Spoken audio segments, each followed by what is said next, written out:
दोस्तों, ये कहानी शुरू होती है सन 1942 में, जब जापान ने अमेरिका के ऊपर हमला कर दिया। इस अटैक के बाद अमेरिका ने भी जापान को मुंह तोड़ जवाब देना चाहा। इसीलिए अमेरिका के फाइटर एयरक्राफ्ट जापान के पनडुब्बियों को तबाह करने के लिए उड़ पड़े। और उन्हीं में से एक एयरक्राफ्ट होता है जिसमें 3 लोग होते हैं, पायलट हार्लेट और बम फेंकने वाला टॉनी और रेडियो मैन जेन। और जब ये लोग वापस आ रहे होते हैं तो लोग अपना रास्ता भूल जाते हैं और इनके पास इतना ज्यादा फ्यूल बिल नहीं होता है। जेन रेडियो से कांटेक्ट करने की काफी कोशिश करता है, लेकिन सिग्नल ना मिलने की वजह से कांटेक्ट नहीं हो पाता। और अब इन लोगों के पास ज्यादा टाइम भी नहीं होता है क्योंकि फ्यूल धीरे धीरे खत्म हो रहा है। और अब इन लोगों को इतने बड़े समुद्र में लैंड करना ही पड़ेगा, जिससे पायलट बोलता है कि तुम लोग अपना अपना जरूरी सामान यहाँ से ले लो, हम लोग समुद्र में लैंड कर रहे हैं क्योंकि पेट्रोल खत्म होने वाला है। और वो लोग इतने विशाल समुद्र में लैंड कर देते हैं। लैंडिंग करने के बाद हार्लेट की तो बेल्ट खुल जाती है, लेकिन टॉनी और जेन की बेल्ट नहीं खुलती। ये दोनों डूबने लगते हैं, लेकिन इससे पहले ये दोनों डूब जाते हैं, इनकी बेल्ट खुल जाती है और ये लोग ऊपर आ जाते हैं। इनके पास एयरबोट होता है और ये तीनों एयरपोर्ट पर आके बैठ जाते हैं, लेकिन इनके पास ना खाने के लिए खाना है और ना ही पीने के लिए पानी है।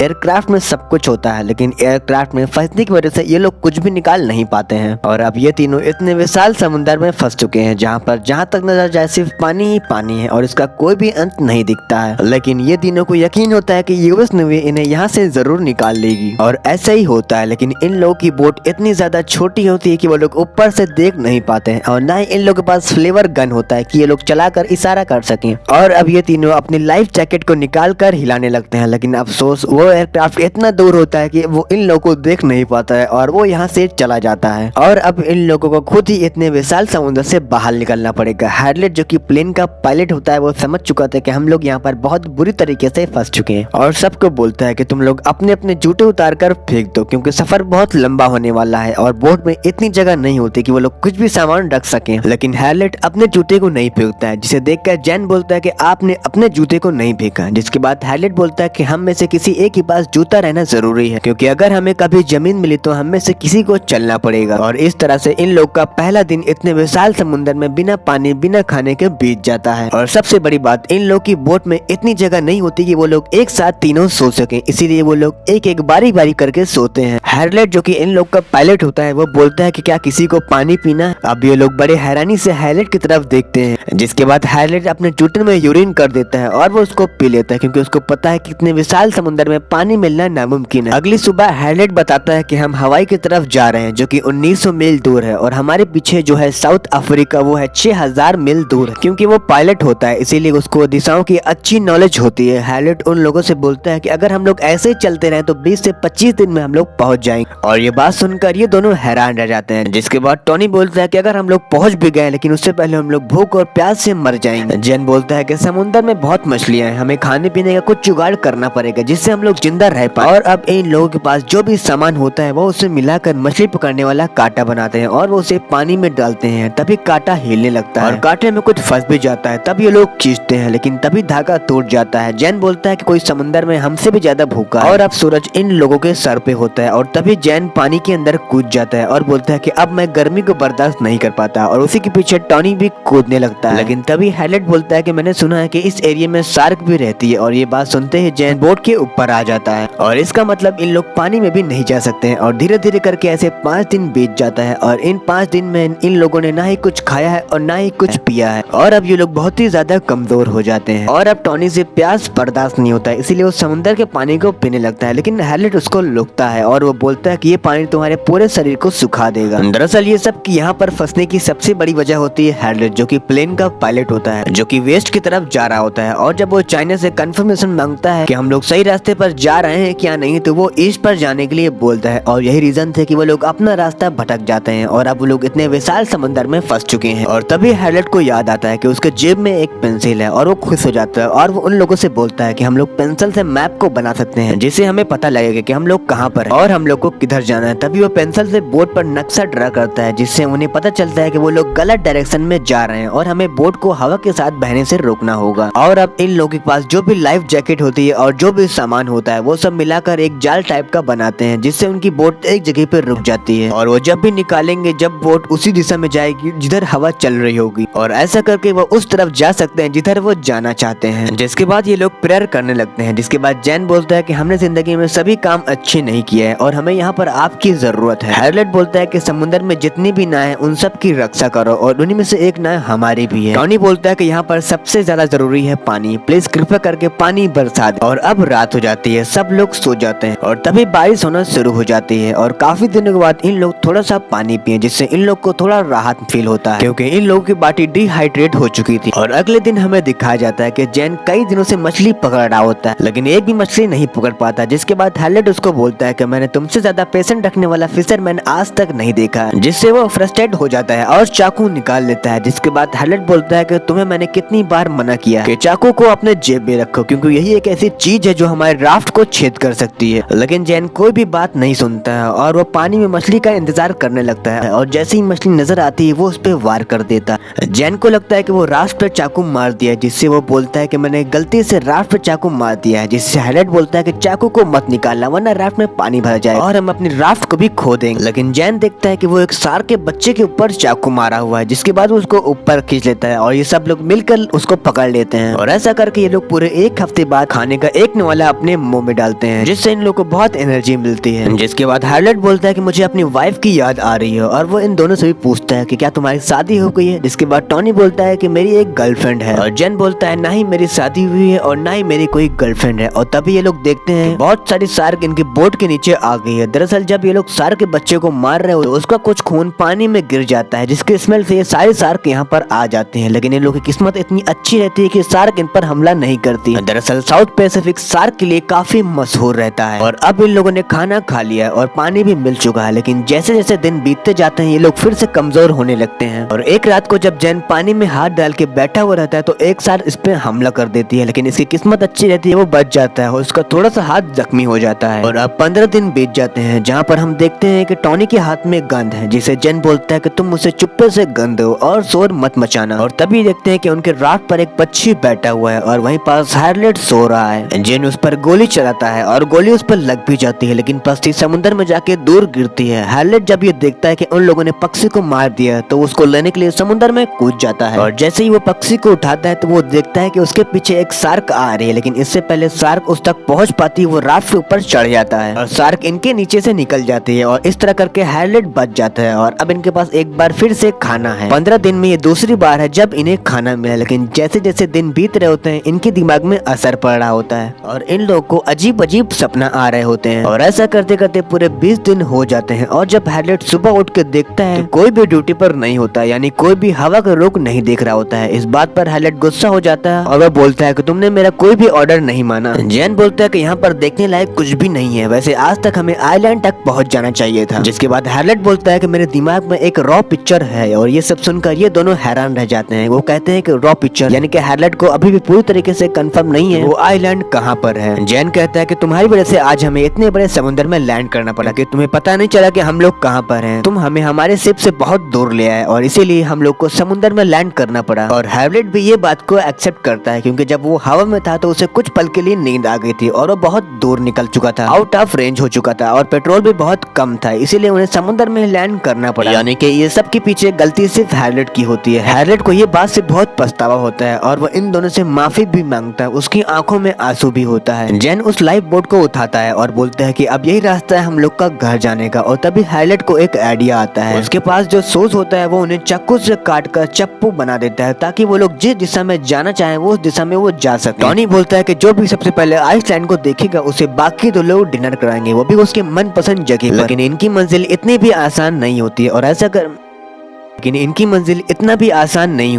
ऐसा करके और समय बीत जाता है और आज 30 दिन हो जाता है और अब इनकी बॉडी में बोलने की भी हिम्मत नहीं है कि ये प्यासे हैं, भूखे हैं और ये लोग अपनी जिंदगी से हार चुके हैं। और उसी रात बारिश होने लगती है और एक बार फिर से इन लोग को पानी मिल जाता है, जिससे एक बार फिर से इन लोग को राहत मिलता है। तभी एक बहुत बड़ा तूफान इनके तरफ आ रहा होता है और ये लोग तूफान में फंस जाते हैं, जिससे इनकी राफ्ट भी पलट जाती है। टॉनी, जिसको तैरना नहीं आया होता, वो खो जाता है और तब ये लोग देखते हैं कि टॉनी राफ्ट के दूसरी तरफ लटका हुआ रहता है। अब ये सब मिलकर राफ्ट को सीधा कर देते हैं और इसके ऊपर चढ़ जाते हैं। इस तरह करके ये लोग एक भयानक तूफान से बच जाते हैं। अब सुबह हमें दिखाया जाता है कि ये लोग बहुत बुरी तरीके से थक चुके हैं। इनके पास जो सामान होता है वो भी तूफान में गिर जाता है। अब ये लोग भी मान चुके हैं कि इन लोग का बचना नामुमकिन है और ये लोग राफ्ट के ऊपर एक जिंदा लाश की तरह पड़े रहते हैं और इन लोग को भी अपने घर वालों की याद आ रही होती है। तभी टॉनी किसी तरह उठता है और वो बोलता है कि हम लोग बहुत आगे आ चुके हैं और अब हम लोग हार नहीं मान सकते। के बाद वो अपने हाथों से चप्पू चलाने लगता है और ये बात सुनकर ये दोनों भी अपने हाथों से चप्पू चलाने लगते हैं। लेकिन ये लोग चाहे जितनी दिल को तसल्ली दे दें, ये लोग के अंदर बिल्कुल भी जान नहीं बचती है। अब 34 दिन बाद ये लोग पूरी तरीके से बेहाल हो चुके हैं और लगभग मर चुके हैं। टॉनी बोलता है कि मैंने सपना देखा जिसमें मैंने एक बहुत बड़ा हरा भरा बगीचा देखा।